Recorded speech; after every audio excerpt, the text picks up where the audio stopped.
भगवान ऐसी ऐसी लीला करने लग गए। एक दिन भगवान एक गोपी के घर में गए। गोपी ने कहा जब कन्हैया को पकड़ के ले जाते हैं ना, कन्हैया कुछ ना कुछ लीला कर देता। ऐसा करेंगे आज उसको यहीं बांधने की यहीं पिटाई करेंगे। पकड़े कौन?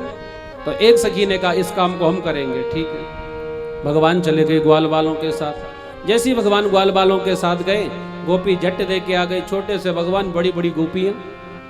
ग्वाल वाले तो भाग गए, कन्हैया का हाथ पकड़ लिया। कन्हैया ने कहा गोपी घर का जितना काम है ना, काम करवा ले, नचा ले, गवा ले, लेकिन मैया के पास मत ले जाना। गोपी ने कहा कन्हैया तुझे मैया के पास नहीं, आज तेरी पिटाई यहीं करूंगी। भगवान ने कहा अच्छा।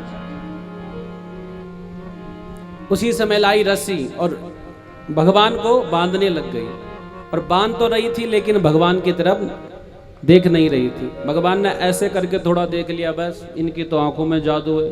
बेचारी 50 बार रस्सी घुमाती रही लेकिन बांधना ही भूल गई। भगवान ने कहा गोपी तूने कोई गुरु बनाया है कि नहीं बनाया है? गोपी ने कहा किस बात का गुरु? कहा कि बांधने भी कला है और इसके लिए गुरु बनाना पड़ता है। गोपी ने कहा तो गुरु किसको बनाऊं? भगवान ने कहा कृष्णम वंदे जगत गुरु, जगत गुरु तेरे सामने खड़े हैं, हमको गुरु बना ले। गोपी ने कहा अच्छा तू हमको बांध कर फिर भाग जाएगा यहाँ से। भगवान ने कहा गोपी तू बड़ी भोली, हम तुझे बताएंगे बांधा कैसे जाता, सिखाएंगे तुझे।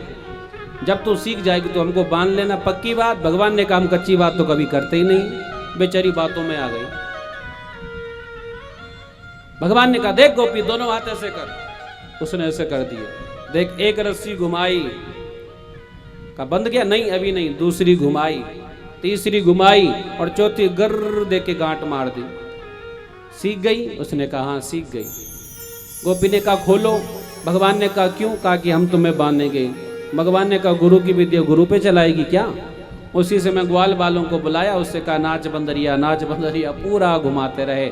आज के बाद पकड़ने का प्रयास मत करना। श्री गोविंद भगवान की जय। एक दिन की बात, भगवान अपने ब्रिज महल में थे। रात्रि के समय रोने लग गए। अब रोने क्यों लग गए? मैया ने पूछा क्या हुआ कन्हैया? कहा मैया बहू चाहिए। कैसी बहू चाहिए? कहा जिसको गोदी में रखकर गैया चराने जा सकूं। मैया समझ गई ये गुड़िया की बात कर रहा। गुड़िया रात को कहाँ है? जब रोना बहुत ज्यादा कर दिया, उसी समय सब की सब गोपियां आ गई। गोपियों ने कहा मैया चिंता मत कर, अभी हम इसकी व्यवस्था करते हैं। सबकी सब गोपियां लाइन से बैठ गई। और जैसी सबकी सब लाइन से बैठ गई, गोपियों ने कहा कन्हैया तुझे जो पसंद हो ना उसकी गोद में बैठ जा, वही तेरी बहू। भगवान ने कहा सच्ची बात? हाँ सच्ची बात। भगवान ऐसे करते गए, देखते गए, देखते गए और सबसे लास्ट में 95 वर्ष की बुढ़िया बैठी थी और जाकर उसकी गोद में बैठ गए। सबकी सब गोपियां हंसने लग गई। कहा ये तेरी बहू? कहा हाँ यही मेरी बहू। इसके भी दांत नहीं, मेरे भी दांत नहीं, दोनों दूध पीकर भगवान का भजन करेंगे। गोविंद भगवान की जय। एक दिन की बात, भगवान ब्रज मंडल में बैठे हुए थे, तभी तक एक गोपी आई। गोपी ने कहा मैया गोबर चाहिए। गोबर की क्या कमी जहाँ इतनी गैया? मैया ने कहा इसमें पूछने वाली बात नहीं, जो चाहिए सो ले ले। भगवान ने कहा ऐसे कैसे जाएगी, हिसाब किताब होना चाहिए। अब भगवान भी धीरे धीरे उसके पीछे पीछे चले गए। आज इसने भगवान को अपने सन्निकट पहली बार देखा। जिसमें गोबर भरते उसको क्या बोलते हैं? तसला। उसमें बेचारी ने देखते देखते गोबर ज्यादा भर दिया। अब गोबर ज्यादा भर दिया तो उठाए कैसे? भगवान से कहने लगी थोड़ा मदद कराए दो ना। भगवान ने कहा अच्छा, एक तो हमारे यहाँ से गोबर भी ले जा रही है और हमको नौकर भी बना रही है। गोपी ने कहा कन्हैया माखन दूंगी, बस माखन के नाम से कछु करवाए लो। जट देके तसला उठवा दिया। गोपी ने भगवान को अपने सन्निकट से पहली बार आज देखा था। दोबारा फिर आ गई, दोबारा फिर ज्यादा भर गया। भगवान ने कहा देख गोपी ऐसा तो काम ना चलेगा, जितनी बार मैं तेरा तसला उठवाऊं उतना तो माखन के गोले देगी तो तब बात पक्की, लेकिन हिसाब कौन करेगा? ना तो तू पढ़ी लिखी ना मैं पढ़ा लिखा। गोपी ने कहा कन्हैया मैं गोबर की टिक्की ना तेरे मुख में लगाऊंगी। 1 2 3 4 ऐसे करते करते जितनी होंगी उतने माखन के। भगवान ने कहा ठीक है। ऐसे करते करते उसने भगवान का सुंदर वो मुख पूरे गोबर से भर दिया। भगवान ने कहा देख गोपी पूरे मुख में गोबर हो गया, इसलिए जल्दी से माखन दे। उसने कहा ठीक है, एक बार और उठाओ। अब गोपी लंबी चौड़ी, कन्हैया छोटे से तसले में। इसने इस बार गोबर पतला कर दिया। भगवान से कहा जरा उठाना। और जैसे ही उठाया उसी समय थोड़ा सा टेढ़ा किया, पूरा पतला का पतला गोबर भगवान के ऊपर। भगवान रोते रोते मैया के पास गए। मैया दिन भर काम कराया, माखन के नाम से गोबर खला के चली गई। श्री गोविंद भगवान की भगवान उसकी ताक में बैठे रहे। दूसरे दिन फिर गोपी आई। जैसी गोपी आई उसी समय भगवान ने उसका चुनरी पकड़ ली। भगवान ने कहा कि आज तो माखन तुझे देना पड़ेगा। गोपी ने कहा आज नहीं, सुबह में तेरे लिए माखन अवश्य लाऊंगी।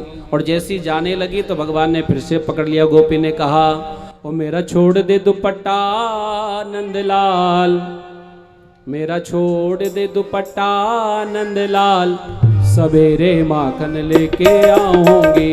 मेरा छोड़ दे दुपट्टा नंदलाल, सवेरे माखन लेके आऊंगी। मेरा छोड़ दे दुपट्टा नंदलाल, सवेरे माखन लेके आऊंगी। मेरा छोड़ दे दुपट्टा नंदलाल, सवेरे माखन लेके आऊंगी। मेरा छोड़ दे दुपट्टा नंदलाल, सवेरे दही लेके आऊंगी।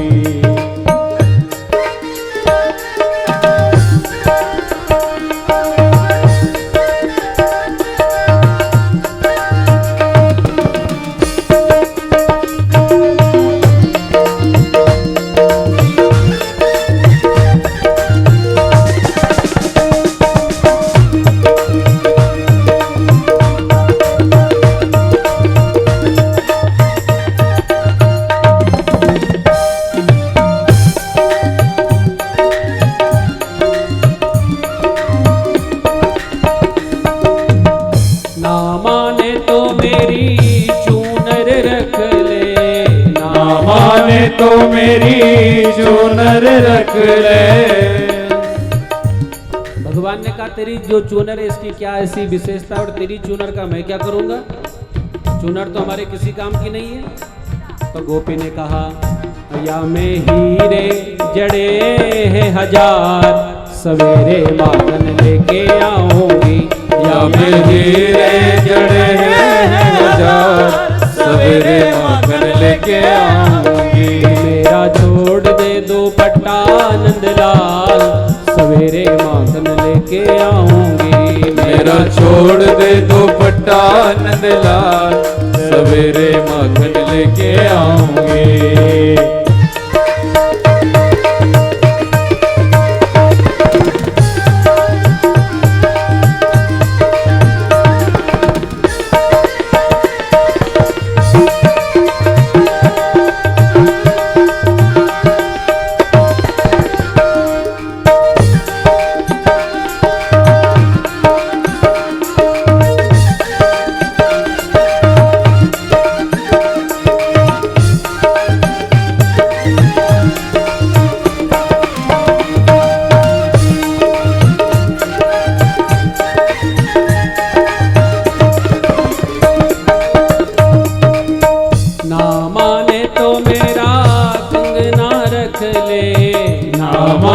तो मेरा कंगना रख ले, ना माने तो मेरा कंगना रख ले, ना माने तो मेरा कंगना रख ले।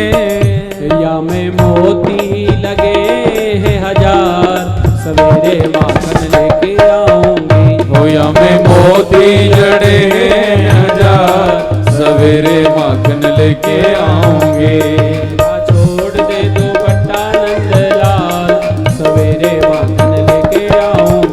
मेरा छोड़ दे दुपट्टा नंदलाल, सवेरे माखन लेके आऊंगी। सवेरे माखन लेके आऊंगी। सवेरे माखन लेके आऊंगी। सवेरे माखन लेके आऊंगी। सवेरे माखन लेके आऊंगी। सवेरे माखन लेके आऊंगी।